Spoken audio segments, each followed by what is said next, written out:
joins us. Congressman Davis has ably served us in Tennessee since the early 1970s when he started as president of the statewide JCs. He was mayor of Byrdstown in 1978. And I've known the congressman since he was in the State House and State Senate many, many years ago. He distinguished himself as a legislator that looked out for those people who were most vulnerable: children, senior citizens, small business owners. Since his election to Congress in 2002, the congressman has distinguished himself as a member of Congress. He looks to find sensible, common-sense solutions to the problems of the 4th Congressional District and the United States. He hails from Fentress County in Upper Cumberland, where he learned growing up that hard work, helping your neighbors, and being trustworthy are values worth holding on to. As a member of the Congressional Blue Dog Coalition, a group of 51 fiscally conservative House Democrats, he has distinguished himself by playing a key role in developing strategies to foster, and this is important, foster bipartisan solutions for our country's economic problems. Just this week, because of the efforts of the Blue Dogs, House Speaker Nancy Pelosi, Majority Leader Steny Hoyer, and President Obama pledged in writing to bring the Blue Dogs pay-as-you-go program of fiscal, sensible solutions to our government, to the program. It's what every American household does. Why can't we do it in our economic budget? He serves on the House Appropriations Committee as well as the House Science Committee, and this is extremely important to Tennesseans, and we're proud to have him in these two critical committees.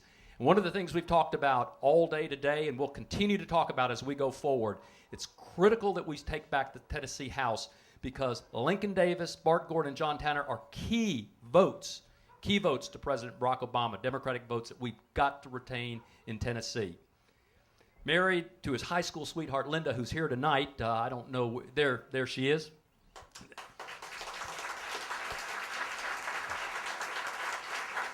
And we're pleased to have you with us. They've just come back from a victorious basketball game in Cookeville, and very, very proud. They live in Pall Mall, where the congressman enjoys hunting and working on the farm when he's not tending to the nation's business. I want you all to welcome Congressman Lincoln Davis and this presentation that we're going to make to him. Come on up, Congressman. I'm going to turn the mic over to Dave.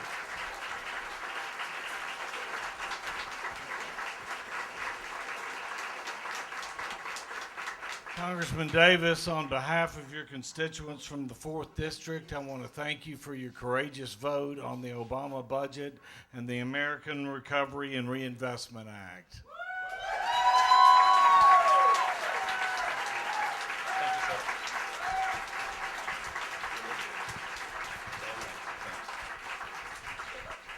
Now, he forgot to introduce someone. Obviously, my wife, Linda, was here 45 years ago. In November, we eloped. And about 3.5 years later, we had one of our first of our 3 daughters. But Gabrielle, where are you? He forgot to introduce you. I mean, look how lovely she is.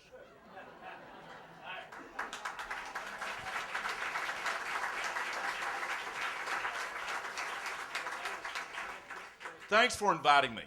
We had a couple of things we were doing this weekend. I started yesterday morning in Crossville, Tennessee, at a Chamber of Commerce meeting explaining what we're doing in Washington and that we really are not socialists, we're just Democrats trying to make things happen.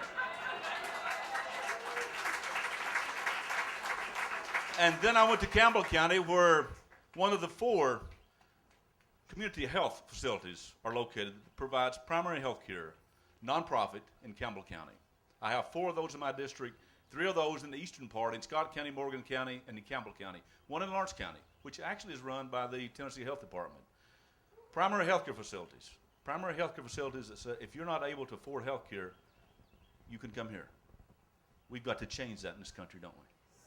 That has to happen. As I visit with you this evening and talk about many issues, I'm going to talk about what we've done in Washington and how Democrats have made it happen without the help of the party that says no. The fact is, Democrats know, K-N-O-W, what needs to be done. The Republicans only know, they only know how to prevent something from happening. And so we're going to make some things change in Washington, and we're also going to make some things change in Nashville, Tennessee. As we talk about changing the House, I think that's great. But I also think our ambitions are too small. We do not believe that we cannot also recapture the state Senate, because I think the folks who are running the state Senate today and those who are running the Tennessee House will ruin Tennessee. That's a country phrase. If we allow them to continue to control Tennessee's politics. I said control. There's a difference in having a majority. There's a difference in working together. Those folks have and seek control, as they did in Washington for the 12 years. They had control of the U.S. House and the U.S. Senate. We have to change that in Tennessee. I want to talk about my congressional district a moment. Thanks for Marion County and for the counties that I represent. As you look across Tennessee and see the vast size of our state, 40,000 square miles, some of you may realize and be surprised that 10,000 of those are in my congressional district. Out of the 95 counties, I have 24 of those. I bought a brand new pickup truck in 2003 and put 230-some thousand miles on it for 6 years traveling this congressional district, whether it was in St. Joe and Lawrence County or whether it was in Jellicoe and Campbell County, whether it was in Marion County or Byrdstown, traveling this district, listening to those and explaining to those from time to time who did not understand what we were doing in Washington. And in many cases, not convincing them, but letting them know that they at least have a congressman who's willing to listen to them on the issues that are vastly important to them.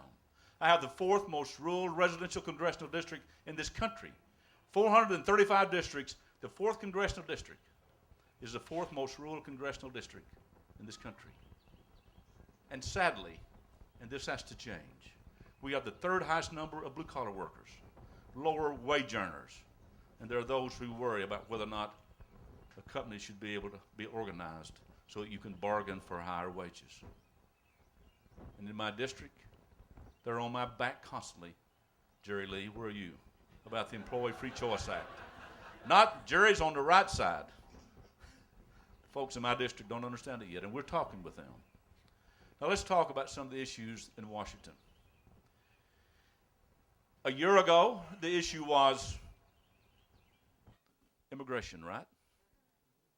And then all of a sudden, the Republicans realized that John McCain joined with one of America's great senators, Ted Kennedy, in trying to resolve the issue. And the media called it, what, amnesty? So that was an issue they couldn't bring to the table and run on, right? And so then they say earmarks. Earmarks are bad. They're not bad in my district if it builds a hospital. They're not bad in my district if it helps a school get built. They're not bad in my district when my neighbors are able through ARC to get water to their home when they brought the jar to me that had mud in it halfway to the top of it. That may be a bad earmark, but it's not for me. But what did the Republicans do? When they took control of Congress, not the majority, when they took control of Congress in 1994, was sworn in 1995, there was less than 4,000 earmarks in the budget. Over the next 12 years, they had grown those to over 16,000 earmarks. How can you run saying earmarks are bad if you've been the culprits all along and the villains? And so that was not something that they could convince the American public that they were right on. And then you watch the convention in August, drill, baby, drill here, drill now, right? So that was going to be, they even stayed in Washington during August. One of them in East Tennessee was a congressman who has the same last name as I do. And he was up shaking his barrel, his bucket, and he got beat in his own primary, thank God. And so what their plan was, anything we can grab that we can convince the American public that the Democrats are wrong and we're right, they're willing to do that. We aren't. We know what America needs. And if you look at the history of this country, the history of the leadership that has been provided for this nation, from Democrats from the time of Roosevelt until now, we know what America needs. And we will continue to work to be sure that those objectives of you and I and people all across this country will be held and will be felt and will become a reality in America.